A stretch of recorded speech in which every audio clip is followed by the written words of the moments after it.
Operator Syndrome, episode 53. We're back. We're back. We're still on me. We're talking about my last deployment. I'm trying to. I don't go back and listen to episodes, so I go off of memory what I may or may not have said. Um, and I know I was a little bit all over the place, and that'll happen again this time. We were talking about it before. I think it represents my mindset at the time. It's funny because I had to call a friend and try to ask about that last deployment just because there's so much I don't remember. I attribute that partially to it being a slower deployment. Mm, Um, like I said, we'd go out a handful of times a week, and for me in my time, you know, um, that was considered a slow deployment. You right. and if you get the jump on the people you're going after, or if it's an empty objective, the person you're looking for isn't there, well then it doesn't really register in your mind. um, so some might find that hard to believe, you know but Yeah. but it all blends in together, and I find it hard to remember that last deployment. I can remember my first deployment clear as day, but um, the last one is just hard to remember the details. um, That's interesting on a psychological angle because um, my guess is maybe part of that, not to mention it being kind of mundane. Because the exciting things are obviously going to stand loom large in your mind. You're not going to forget mhm, those, uh, for good or for bad. right. But also when you're starting out, it's a whole world opening up on you, and it's like your imagination is in full gear for like, holy cow, you kind of notice everything because it's so different than anything you've ever done. Hmm. And then your umpteenth deployment, you're just kind of like, all right, here we are again. Yeah, I don't know. Yeah. No, yeah, I definitely think that's a part of it. I definitely think that's a part of it. Um, going back to that last deployment again, I'll jump around, but one of the things I did, it was, heading off to go on that last deployment was different. Um, Usually when we'd board the plane to go over, and I can't remember how much of this I might already said already, but like going off to get on the plane to go over for that last one to Afghanistan. And this is 2009, by the way. I would say usually in the other deployments, rotations, it was excitement, maybe a little fear, probably a little fear, right? The Mhm. unknown. You knew you were going to get into it, or you thought you were going to get into it. You Yeah. thought you were going to do what you were supposed to do. Very focused on, your responsibilities. If you're a younger guy, you're focused on not screwing up and getting Yeah. someone killed. And if you're a more seasoned guy, then you're focused on taking care of your team and not getting them killed. So right, that's your focus. That last deployment, I do remember, and my mind really targets in on the flight over. One of the things I could always do is sleep. I could always, you get on the bird, you head Yeah. over, they turn off the no seatbelt, the Yeah. seatbelt sign, so to speak. And then you just sort of rack out and you just sleep, you stretch out, on like the C-17s going over. And for that last one, I couldn't sleep. I couldn't sleep. Um, my mind was racing. I couldn't tell you specifically about what. It wasn't. I don't remember, like, the obvious culprit would be like, am I going to get killed on my last one Oh before yeah. I'm out? But I don't remember that being necessarily what it was. I just remember being amped up, just generally, like Hmm. my mind going 100 miles an hour. And I couldn't sleep. And they gave it, back then they used to give us Ambien. I Yeah. think that last deployment, there was some trouble with ARG folks, and I think it was the force generally, but definitely within special operations, it was a thing. Like there was sort of like an abuse of Ambien thing Yeah. going on. I And remember.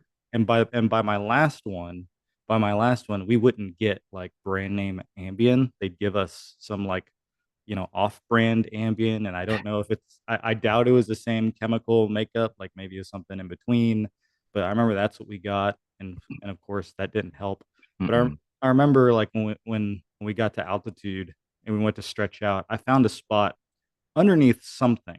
I can't remember what it was.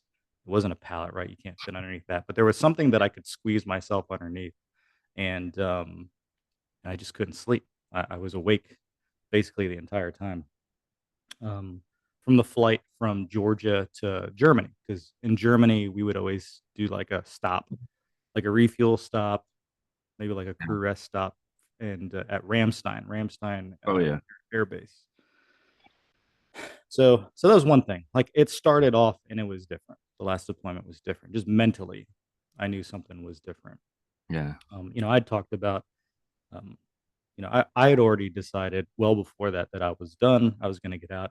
I was stringing along some folks. I was being coy about what my plans were for all the reasons we talked about in the last episode, the last few Yep. episodes.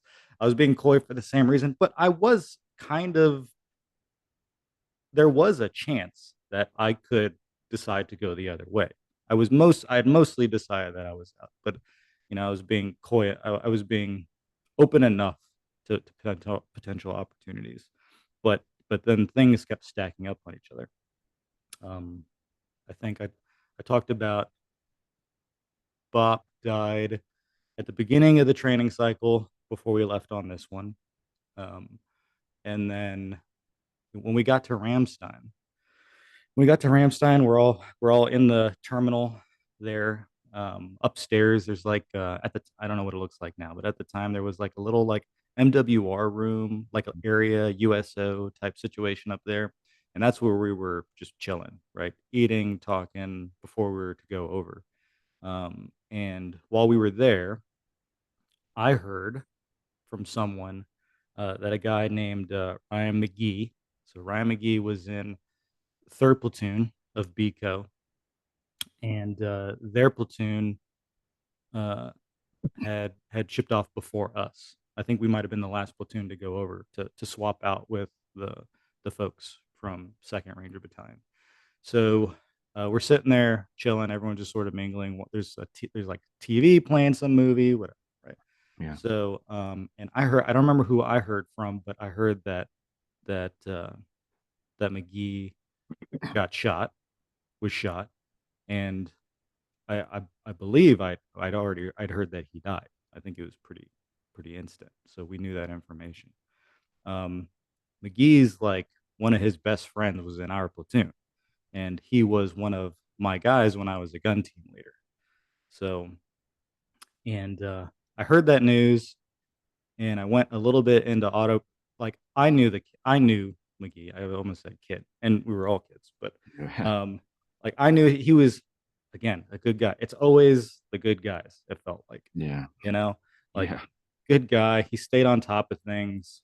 Yeah. Um, from what I could see, I'd been sent to I had been sent to an EMT course to get registered. Everyone they'd send folks from the battalion to like an actual, not like a an army like Yeah. not an army EMT course, but like the civilian version where you learn like the civilian version and you actually go to get tested out to get your national registry. So that's what we were there Mm. for. So it was like a handful of us from the battalion that got to skip out on normal activities and go and do that. And McGee was there with me, and I got to know him better. And this was before this deployment. I think this was the training cycle before that deployment. And he was a nice guy. He was from, I believe, he was from Virginia, like Fredericksburg, Virginia, I think. Um, and just good guy. Seemed to know his stuff. The guys in third platoon seemed to respect him. So but I heard he was shot and killed before we had even gotten over there. You know, one of the early missions for them, and I I remember being shocked. Maybe numb is more like the right feeling I had, but I I sort of immediately went and tried to find his friend in our Hmm. platoon. You know, Right. our guy who I cared for a lot. Um, I go and I find him and I kind of ambush him. He's just like living his life. He's just chilling. right? He's just relaxing, talking to someone. I say, "Hey, dude," and I just sort of blurted it out that McGee was shot, and I think I told him that I can't remember how the thing that I beat myself up about is that like uh is that I felt like I was indelicate. I was not I Yeah. and I talked about before when I was in Ranger School, someone just sort of out of the blue told me that Yeah. Garbs died, and I wanted to kill that guy. Yeah. And so now it's like full circle. Here Hmm. I am, and now for the rest of my life, I'm beating myself up about that. I basically did the same thing to this guy, Yeah. but I told him, and you see him get crushed, and I think I told him like, hey, you need to go talk to somebody, Yeah. like find out more, whatever. I hope I had the decency not to say that he was dead already, even if I knew, but I can't remember if I did. Yeah. And yeah, and so and that again, all the things that were feeding into this deployment and my mindset. Um, if I in a different time and place, I would have pulled him off way off to the side. Yeah. You Sure. know, would have said like, "Hey, got bad news," like, but I didn't do that. Um, Yeah. so um, so yeah, that's one of my big screw ups. And so that that's all in my head, and we haven't even gotten there yet. Yeah. Yeah. We hadn't even gotten there yet. We hadn't even gotten there yet. So we get back on the plane, we fly over again. I can't sleep. So by the time we get there, I'm like really droning. I'm like out of it. And when you get there, like you don't just you have to like unpack your stuff. You have to Yeah. depalletize. You have to like get your stuff organized. You have to account for all your equipment. And by the time I finally we were situated enough to where I could go to sleep, I was just like totally out of it. And then I crashed. I don't even know how long I slept. Obviously not that long because it's the army and they wake you up to do stuff. But I just remember just like completely crashing. Yeah. Um, This is Iraq too. I think you might have mentioned it at the beginning. this last deployment was Afghanistan. Oh, was it? McGee was in third platoon was in Iraq. They were working in Iraq. Ah, okay. So you're back in Afghanistan. Yeah, my last one was I Afghanistan. wrote a note down incorrectly, so that was my bust. No, you're good. Anyway. So, and like I said, so the tone of that deployment, we were working with, the Navy Tier 1 guys, and we would rotate with them. So they go out one Yeah. night, we go out one night for a couple big things. Hmm. Any bigger type things is when we'd blend, and Yeah. then we'd do the standard. They're going on the inside, and we're repelling the counterattack from the outside Yeah. or chasing folks down. It Um, so seems like that became the standard for like you say for bigger objectives. You'd have the Rangers as blocking forces and kind of surrounding the the the tier one guys going yeah, in. because we'd carry the heavy stuff. Yeah. We carry we carry All belt this. fed machine guns and Yeah. the other things, and then Hmm. also you wouldn't have a Navy guy run after someone, would you? No way. Have the Rangers do that. They're younger, right? Yeah. Right. Like 10 years younger than any of the Navy dudes. So the one big mission or set of missions that I forgot that I didn't mention in the last time was um, uh, something that went down. A private from I think it was I can't remember what unit he is, and I know that nobody would want to be associated with him, so Right. I won't tag him with it. Yeah. But this guy Bowe Bergdahl, Right. I was there overseas when Bowe Bergdahl walked off his combat outpost, and he got captured by I guess it was the Taliban. I don't know, but and that's a big mission for special operations, right? Is recovering Yep. service members who are captured. So that became like this big thing. They called him a dust one, and I had to look up what it meant. So duty status, whereabouts unknown. So um, you would, there were other classifications. I think everyone's familiar with like KIA, right? Killed in action, Right. MIA, missing in action.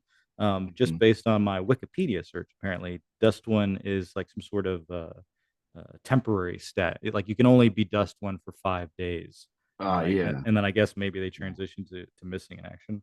Not Yeah. quite sure.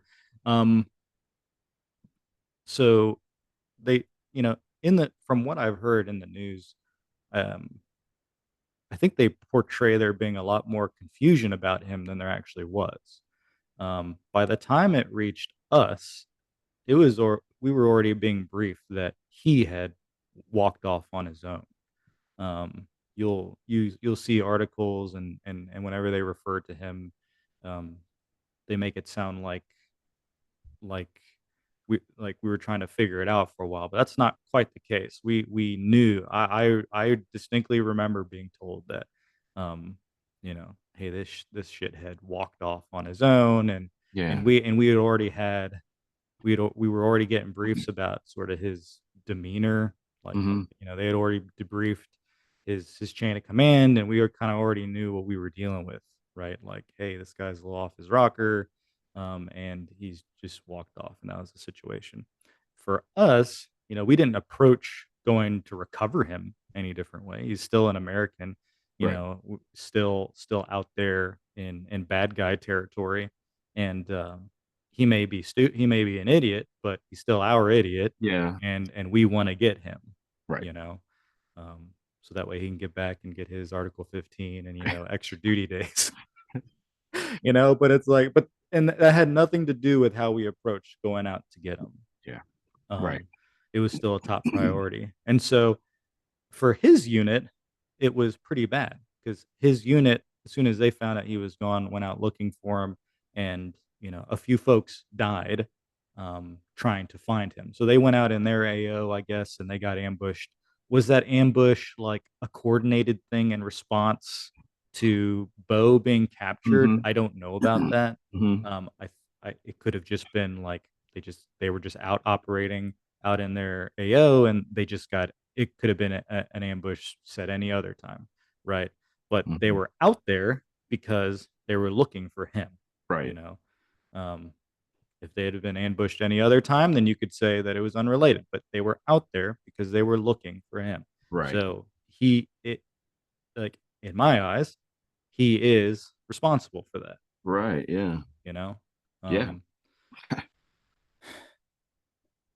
so we went out looking for him, and it was You know, it was and like I said before, like, this is one of the big things special operations are for, and especially the tier 1 guys, right? So Of tier course. 1, hostage rescue, like, that's what if we Yeah. need them to be good at anything, that's what we as a country ask them to be really good at, to be prepared for, and that's not something and that's something that's a responsibility we specifically place on them. So since we were there with a squadron from our troop from the Navy Tier 1 group, we were out in support of them. Um, we blended for that, so we were going out and we were just chasing down all kinds of leads, daytime, nighttime, didn't matter. We were flying all over the place, dropping in, trying to collect intelligence. I don't remember us getting into any sort of combat. Like we were just sort of, you know, grasping Yeah. after ghosts, whatever we could find. Obviously, we never found him, and this was everybody in theater, by the way. So like Yeah. everyone, you know, all the SEALs, all the Rangers, all the Green Berets, all the whoever, CAG like boys. everybody was out looking for Bowe Bergdahl. And Yeah. we were looking hard and we were going out over and over and over again trying to recover him, Wow. and Yeah. we just never did. He ultimately was in captivity for, I think I saw 5 years. 5 years. I was definitely out of the military by the time Wow. he was recovered. There was some kind of deal. We Yeah. exchanged him for some Taliban dudes. I think, if I remember, I don't remember reading that part, but I think we exchanged him for that. And it was big in the news. It was recorded Yeah. whenever he was exchanged, and I was like, wow. I was like, that's pretty crazy. I was out looking for you like, 5 years ago, dude. So, Man, um, what, what, yeah, I remember that. Actually, remember that whole thing, the early on, and then the exchange release. What came out about the real story? Did he just desert, or do you remember? uh, I listened to some podcasts. I read some books. Obviously, I read articles just because I had been a tiny part of that story, like looking Yeah, after him. I think if I remember correctly, he he was kind of like too smart for his own good. He was one of those guys, you know, probably like very high IQ, right. but he was like an E1 infantryman, Yeah. right? And that's that and anyone who's been in the service knows that type of individual, Hmm. and I think he was a little bit older too. Yeah. Um, so You just call kind of it like on. Oh, sorry. yeah, just kind of like the exact wrong personality type for what a private in the military, what an E1 in the military needs to do, Yeah. and how we treat them. There's nothing Probably wrong with being. Go ahead. what we call on the spectrum. I I don't know. I don't mean that in any Yeah, derogatory. yeah, I know what you're I mean talking really about. smart, but not always socially, lacking social antenna. Exactly. And was that because of, something Yeah. like that, or Yeah. Well, was it just grinding on him? Don't know. Don't know the details of that. But but but this was briefed to us. We yeah. knew this. Before we had gone out for the first time looking for him, they told us like, here's the type of guy he is. You know, um, he's a smart guy that doesn't like being a private. You know, has Right. has issues with his chain of command. Chain of command, is basically saying this guy's, he just doesn't get it. Yeah. And That's. you know, what probably well-read guy, Uh huh. gets ideas in his head, you know, from looking back, there's a mismatch between what he was reading and the way he thought about the war and all that type of stuff that wasn't aligned 100% with reality. The reality being that the Taliban, regardless of how you feel about the reasons for us being there and Right. how the military uh, performed, how we uh, he that the Taliban were still bad guys and they did bad things, and reality is more complicated than sometimes people want to believe. So anyways, I think I think ultimately I think they just gave him like a discharge. I don't even know if it was dishonorable. Well. I don't even. I think it might have been like a general discharge. I don't know, but Yeah. last I heard, he's in school, and so Yeah. for me, like, all right, well, go live your life. Um, we didn't lose anybody that I know of looking for him.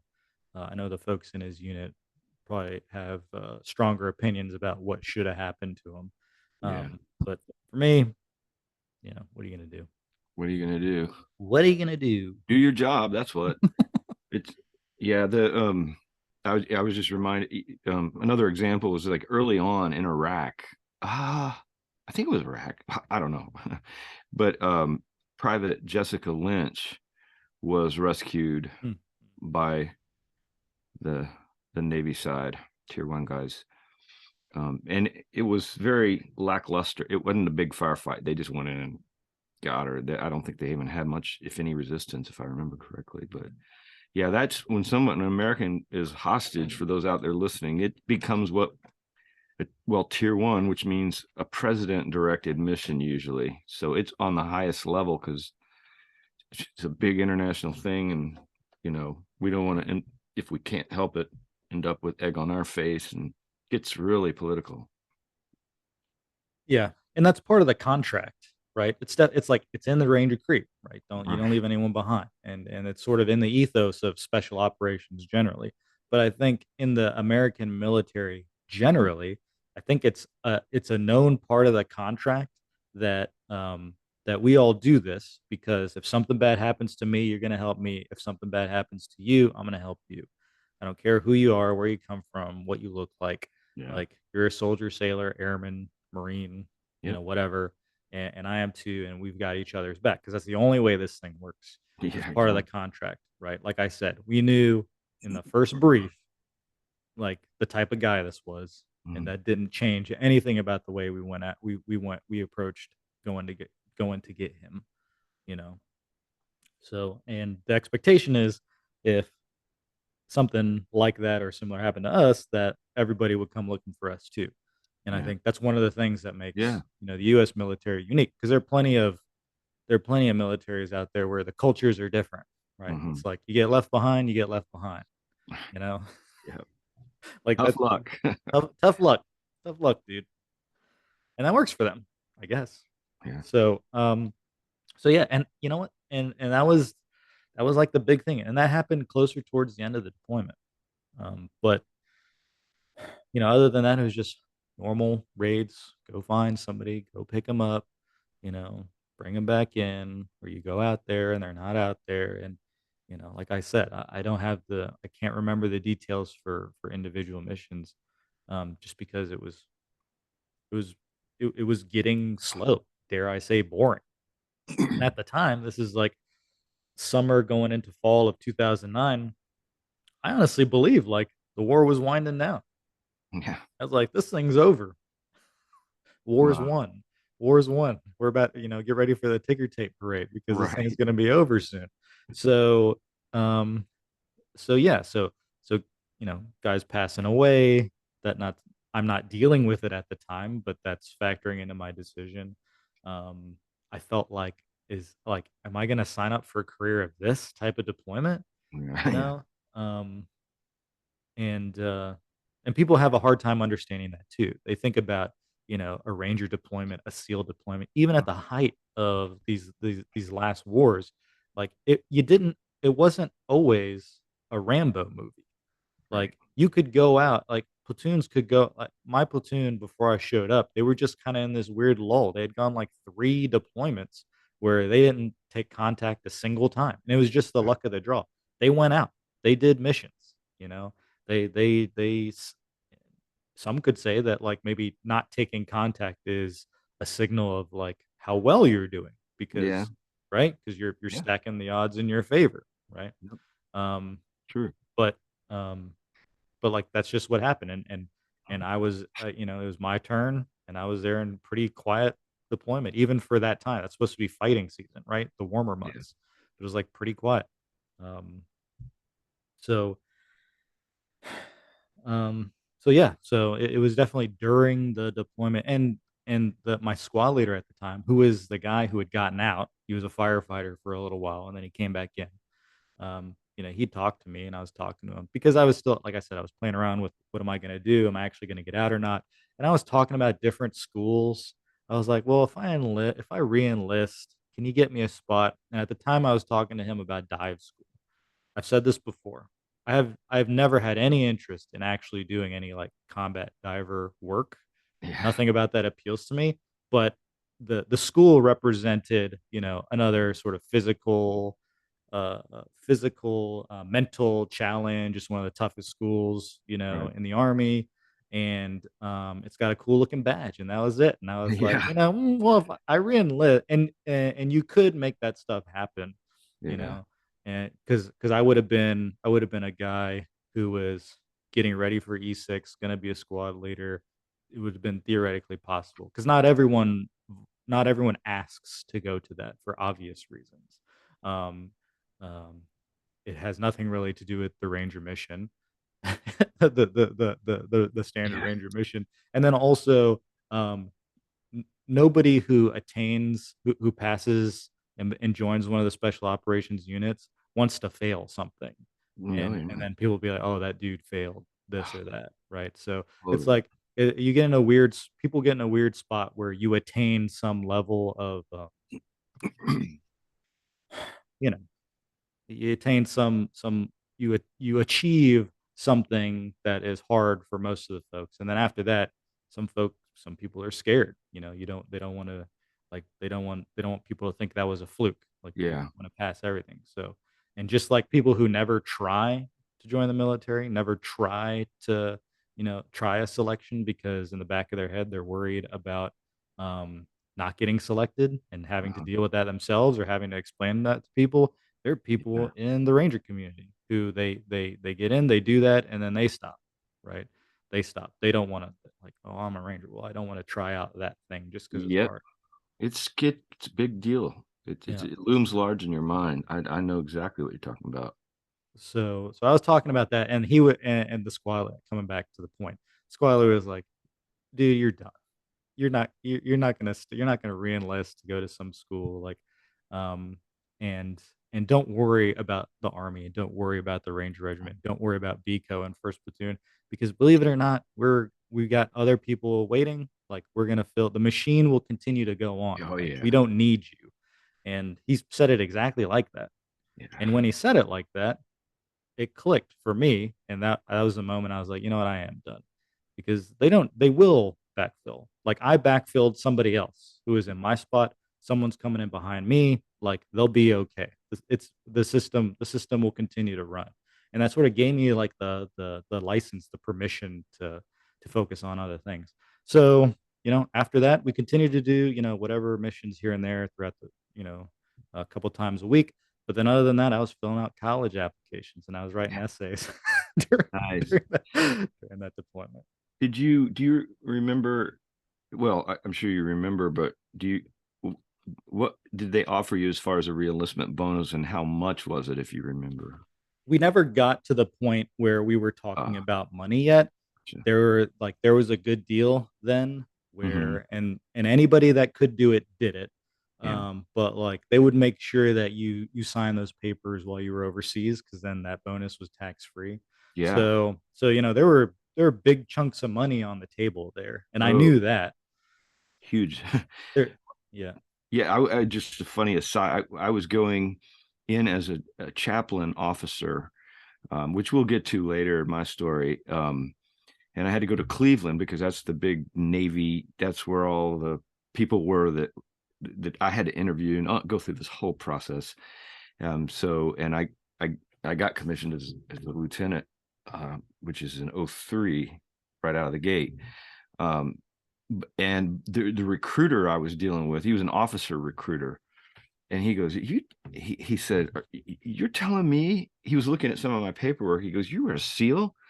I was like, "Yeah, I know. It's hard to believe." And here I am going to be a chaplain, which is talk about that at some point. And he goes, "Dude, I can get you 50,000 cash tax free right now if you wouldn't go back in the teams." And I'm like, "No, thank you. I'm going this direction." But it was just funny. A lot of money. yeah, those are the type of numbers, Yeah. tens of thousands of dollars. And Hmm. so, but that never, I guess maybe because it was like table stakes at the time. Uh, Yeah. uh, Although walking away from it's a big decision. So tens of thousands of dollars on the line, and then, um, and and, uh, and then I was at the point where I was considering like okay, I love third bat. I love third battalion. It's where I grew up, but Hmm. like maybe hanging out in Savannah a little bit might be nice, right? So maybe I do my squad leader time in Savannah. Maybe I go do that school, right? Maybe I go try that out, see what that's like. Right. Those are the type of things I was having conversations with, but you know, leadership has talked to enough folks who are about to get out. I think they know when someone's serious or not, and I was just playing around at on Right. the edge on the margins. So they probably realized I was less serious than maybe I was even aware of at the time at the time. So so yeah, so I just did that deployment relatively quiet. I left I left on Advon. Um, what does Advon mean? Advanced something.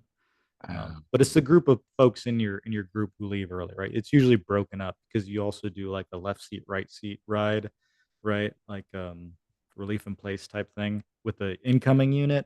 And so they don't need everybody around. And since it was my last deployment, the one like thing they did is okay, Yeah. send Patrick home before he gets himself killed.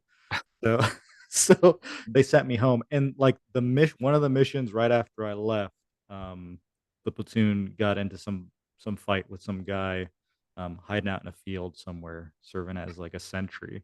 Nice. So good on them, but it was after I'd left. Yeah. Um, yeah, and that's When you got out, did you have any disabilities that you filed for? um, I I did.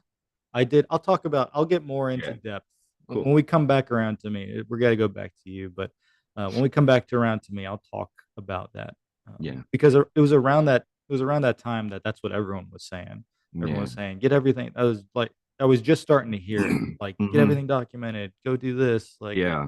um, your VA rating, all that type of stuff. So we'll talk about that for Yeah, sure. for sure. Um, okay. Well, I think that's it. That's all I got for that last deployment. Um, yeah, that's it. So we will, like I said, when we pick it back up, we will get back to Steve. Steve, I think in your story, I think you're doing construction. Yeah. So when we get back, we're going to ask Steve what it's like to go from SEAL to construction worker. All right. Thanks everyone for listening. We'll catch you in the next one. Bye.